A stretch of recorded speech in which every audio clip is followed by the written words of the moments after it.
communication and decided to grab her right quick.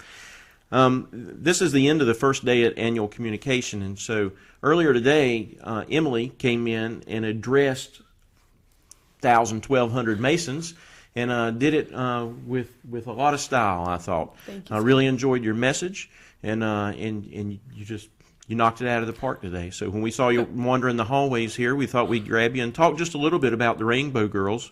And as Masons, I think that a lot of us know what the Rainbow Girls are, but there are probably many, many, many more lodges that don't have rainbow assemblies than do. So we kind of know what they are, but most guys probably just don't know much about them. So we're lucky to have you here, and let's start with you, and then we'll work our way up to the Rainbow Girls. Tell us a little bit about yourself, and where you're from, and who your folks are, and how you came to be in the Rainbow Girls. I'm Emily Willard, like you said, and then I'm from the Winston-Salem area. So I actually joined because my dad was a Mason, and we went to a...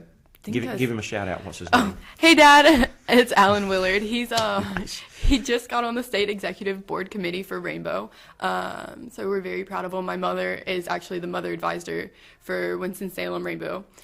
And we went to a spaghetti dinner one night, and the girls were there serving, and I mean, you see these older girls. I was like 9, and they were like 15, 16, and I was like, wow, I want to be just like them. I want to hang out with them. Yeah. And from then on, I was hooked. I went to a sleepover and just was hooked. Wow, and so this was in Winston? Yes, sir. Very good. So I talked to a lady today that is you talked about her in your speech today. Is her name? Miss K. Miss K, that's right. Yes, so Miss K's been doing this for a very long time. Yes, sir. And both you and Miss K, I think, both alluded to the fact that Rainbow is seeing a real resurgence now. Yes, sir. Why do you think that is?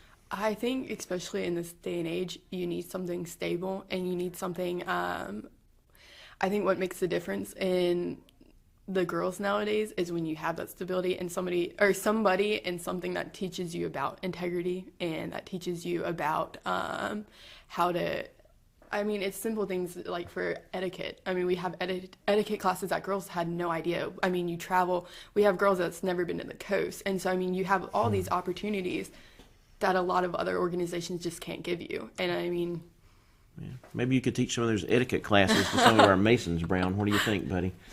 Yeah. So I know my mother was a Rainbow Girl, which was, my mom's 70, I think 74 now. So obviously it's been around for a very, very long time. And I assume that as much talking as you guys have done here today about the resurgence that you're seeing, you must have been, probably going through some ebbs and flows, and now, things are coming back. Why do you think that they're specifically coming back? You talked kind of about why people would join the Rainbow Girls, but I mean, what are you seeing in your area that really would make it come back to life? I think it's when the men get their daughters involved, and so then you start in the lodge and you get the girls, and then finally, once they get involved and they see what they like, they're like, wow, guys, you need to come to this event, or hey, just come do this community service event. But it's actually not, you're just not helping the community, you're actually having a lot of fun with the car washes or with the different like special events that you have. So I mean, the girls actually then get to bring their friends into it, and then more friends get to come into it. So you're building off of, in the Masonic family, then you're building off of your friends from school, from church. I mean, people from your church love the community service and how you're growing as a person and how you're growing the community. So I mean, I just feel like you just build off of like it's like a building block. Yeah, that makes perfect sense. It kind of happens in a lodge too. In a lodge, sometimes you'll just get that guy that gets his buddy involved, and then he gets his buddy involved. The next thing you know, a lodge that was in a bad place is kind of come. It sounds like that's the same thing happens. It's a natural. So it just takes one Mason. What you're saying is it takes one Mason to get his daughter involved, and then that kind of can parlay into, if it's the right personnel group, then it just parlays into bigger and bigger stuff. We were a very small group when I joined, and then by the time that I was kind of more conscious about what we were actually learning in our ritual, our assembly actually went down to 2 girls, me and another girl. And by the time I hit 7th grade, I started getting my friends involved, and they started getting people involved. So from that time, we ended up with like 32 girls at one point. So I mean, Wow. it was incredible. Huh. You know, I'm almost ashamed to sit here and tell you that I know so little about the Rainbow Girls. All right, so let's talk about let's start talk about the structure, and let's start all the way from when a girl petitions or decides to join. I don't know how that works in the local group, and then up to the state group, and where you are. How do you join if you're a girl? It's easy. You can get a petition online, or you can, one of your friends or a parent can just get it from one of the local lodges, and you fill it out, turn it in, and then the girls, of course, vote on it, and then you set up initiation. You do the initiatory degree, which is you only have one initiatory degree for Rainbow, because I think for DMLA I heard it's more, and then for the Masons, obviously I've heard that you go through multiple. So I mean, it's nice, quick and easy. You get it in one night. Do the girls do the degree? Yes, sir. We do all of it. So the parents don't have anything to do with the degree. They're there to advise. They're there to help and offer advice, and Wow. they're great leaders, but they're teaching us to become better leaders also. Really? So So you have a degree. Do you do multiple girls during a degree? So you can take a group of girls Yes, sir. through the degree. Yes, sir. So in the petition, it's just like an application. Mm-hmm. Yeah. Yes, sir. I guess you have to be recommended by some folks, maybe, or know some people, or just It pretty doesn't- basic stuff. It used to be a Masonic affiliation, but now you can be anybody and come in, and then of course, you get to know them. And then I know when I was younger, when it was bigger, we had different committees to go and talk to the girls and get to know them before we voted on them. So that way the committee could report back. And I know we're trying to get that back, like, so we can get it started again once now that we're actually growing. So, but the petition's just like an application. So you said that your dad had got you involved. Do the parents participate? All of them? I mean, do your mom and dad participate, Yes, sir. or all the girls' parents? Or? I wish all the girls' parents did. You can put in as much effort as you want, and for me, I've been incredibly blessed. My parents, my dad is the chapter dad for DMLA. My mom's the mother advisor.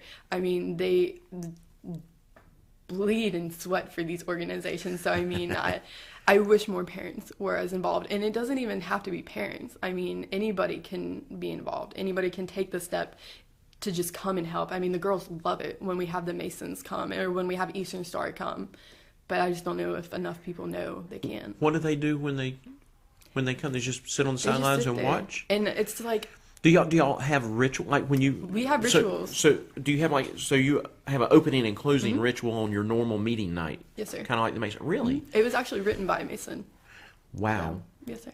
And do you sit in the chairs? Do you normally do this in a lodge? Yes, sir. We do. So. I am completely ignorant of. I guess it's probably a good thing because I'm not skipping over any questions, but I find all this pretty fascinating. Yes, sir.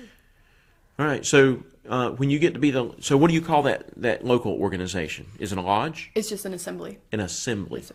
All right, so when you're like a young girl coming into that, a newer girl, and you've just first got your ritual, I assume that at some point you would, if you chose, you could become an officer, and then does that line kind of progress? You kind of go through those chairs? If you are, there are some that you're appointed for. We have about 21 offices, and then so more of when the girls are younger, those offices you're appointed, and then the higher up the girls actually elect. Yes. So That's very familiar to us as Masons. Good. And wow, how cool is that? Okay, so how many are normally in a local assembly? I guess it depends. it depends. You said you went down to 2. We went down to 2 at one point. Then we were at 30 something. I think we were at like 35 at one point. I mean, we took off, and now we're about 20. So I mean, there's just so many activities that girls get distracted by. So if you're how old can you be and still petition?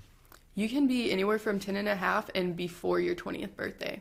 10 and a half to 20. So what happens if you're a rainbow girl and you go over 20 years old? You're just like a emeritus rainbow girl? We say that you are always a rainbow girl. You're never not a rainbow girl, but you majority out, which is a very sad ceremony, which I'm about to go through. So that's heartbreaking. And then at 18, I joined Amaranth and Eastern Star, and so we kind of try and show the girls that there's a next step. That once you majority out of rainbow, there's nothing next. I mean, you have another organization to go to. All right, I was going to save and talk about that last, but since you brought it up, let's go ahead and talk about that. How many girls do you think parlay on into Amaranth and Eastern Star? Percentage-wise, just kind of sort of more or less. Maybe 20%. I mean, it's not high, but it's not low. At least initially. But some of them probably come into it later in life. They do.